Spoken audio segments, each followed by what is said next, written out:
आई बाबा माफ करा चिठ्ठी लिहून नीटची तयारी करणाऱ्या 2 विद्यार्थ्यांची आत्महत्या, नागपूरमध्ये खळबळ।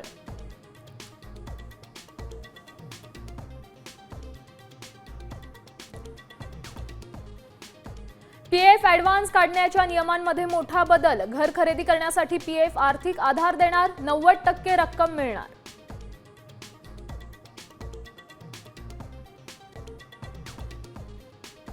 लाडक्या बहिणींच्या नावे बनावट बँक खाती, 19 लाखांची फसवणूक झाल्याचं मुख्यमंत्र्यांकडूनही मान्य। मुंबईत 2 तर सातारा, सोलापूर, नांदेडमध्ये प्रत्येकी 1 गुन्हा दाखल।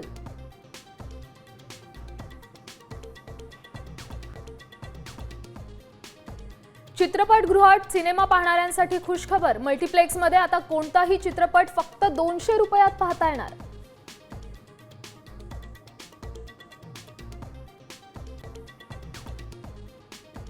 राज्यभरात पावसाचा जोर, मुंबई, ठाण्यासह रायगड, रत्नागिरी, पुणे, साताऱ्याला ऑरेंज अलर्ट, रायगडमध्ये शाळा आणि कॉलेजला सुट्टी।